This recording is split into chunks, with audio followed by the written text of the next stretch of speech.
슬슬 헌재 내부 소식이 나오기 시작하는데 맞아요. 네. 장면 하나하나가 우리가 요 정도 표현이면 요거는 그 내부 상황을 직접 목격한 사람의 어떤 전언이다 이렇게 생각할 만한 것들 있잖아요. 네. 그 중에 하나가 어떤 문영배의 태도. 문영배가 31일 날 그리고 1일 날 뭐 네. 이렇게 보였던 태도들이 약간 삐진 사람 같았어요. 그거 보셨나요? 네, 봤어요. 뾰루퉁한 표정. 네.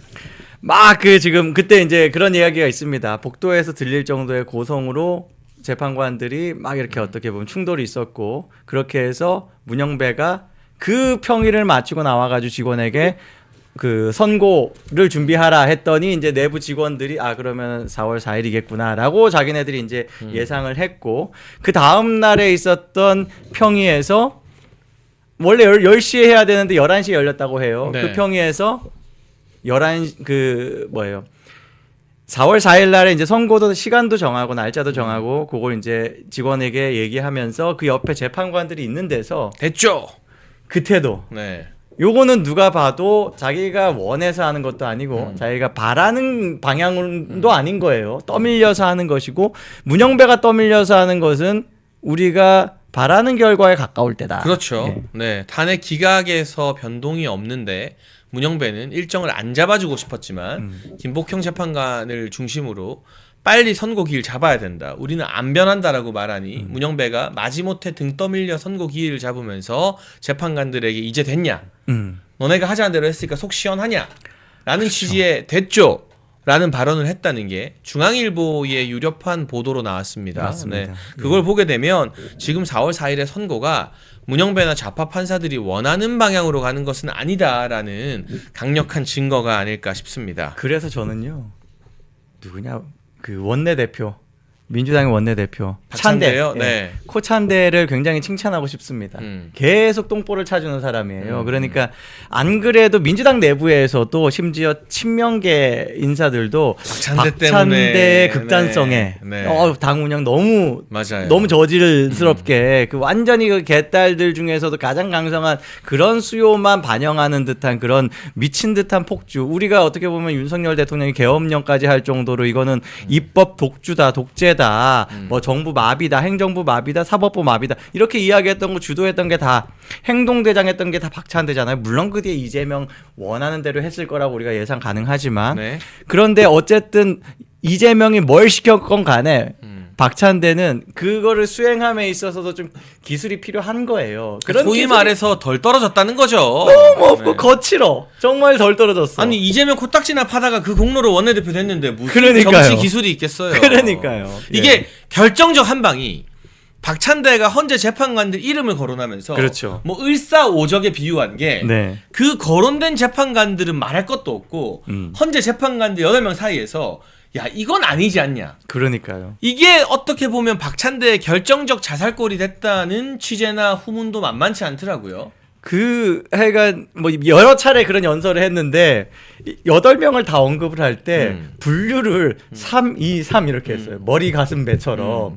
근데 누가 봐도 지금 뒤에 3명은 완전히 데드락 걸린 사람이고 중간에 2명을 언급한 게 2명을 자극했을 가능성이 있어 보여요. 그렇죠. 적어도 2명에 1명 정도. 왜 우리 둘을 거기다 끼워 넣어가지고 그러니까요. 애매하게 만드느냐. 예, 그러니까 지금 네. 사실 이 사람들이 만일 이쪽에 붙었으면 사실 뭐 거기에 부담 안 느꼈을 수도 있는데 실제로 과거와는 다른 어떤 원래 처음엔 인용하려고 했다가 바뀐 사람이 있을 수 있잖아요. 그럼요. 네. 지금 이 변론 과정에서 너무나 그 증거 조작이 나오고 완전 증언이 다 취소되고 뭐 이런 상황들. 그래서 도저히 이게 형사적으로는 뭐 유죄가 나올 수 없을 듯한 그런 그림이 예상돼 버리니까 뭐 많은 사람들이 그 자기 평판을 걱정하는 사람은 말하자면 이 1심 그 내란죄 1심 재판에서 뒤집어질 것 나와버리면, 같은 재판이라면 네. 그 전에 하는 판결로서 거기에 반하는 판결을 내리기가 충분하지 않은 증거를 가지고 충분하지 않은 법리를 가지고 하기가 너무 부담스러운 거죠. 아예 그냥 좌익 맹동주의다 좀 빼고요. 그런 사람 중에 한 명으로 우리가 좀 눈여겨보는 사람이 김형도 아닙니까? 그랬죠. 네. 저는 그래서 지금 이렇게 보는 거예요. 이게 단순히 3명이 데드락 걸리고 여기가 똘똘 뭉쳐가 이 3명이 문영배를 압박한 게 아니라 김형두가 넘어가서 4명이 됐다라는 게 그 8명 사이에서 인식이 된 거예요. 공유가 됐다. 어차피 이렇게 되면 답 없다. 마은혁이 들어와도 답 없다. 네. 기각이다. 그렇다면 마은혁을 위해서 마은혁을 드리겠다고 민주당이 내란을 저지르는 행위를 방치해서는 득될 게 없다라는 판단을 뭐 문영배, 이미선, 정계선 이렇게 세 명은 하지 않았을까 생각이 듭니다. 그러니까 지금 실제로는 이제 우리가 중간에서 왔다 갔다 한다고 주목해야 됐던 김영두 재판관뿐만이 아니라 진보 성향으로 알려진 좌파 재판관 무리에 속하는 정정미 재판관도 약간 탄핵 각하 쪽으로 넘어온 거 아니냐. 그런 조짐을 읽었기 때문에 그렇게 분류하지 않아요. 그런 보도와 그런 분석들이 나와요. 그래서 박찬대가 3-2-3으로 분류할 때 중간에 2명 언급한 게 정정미, 김영두인 거잖아요. 네. 그러니까요. 그러니까 이게 어떻게 보면은 네, 그게 약간 힌트 같아요. 박찬대 덕분에 엄청난 똥볼. 사실은 이 헌법재판의 분위기가 좀 바뀐 측면도 있다.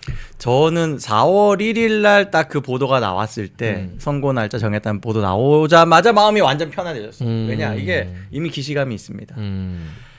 민주당이 미친 듯이 그 마은혁 임명을 위해서 최상목을 탄핵하겠다고 난리를 치고 데드라인을 삼았던 그때 네. 한덕수의 복귀하는 그 선고 날짜를 잡았어요.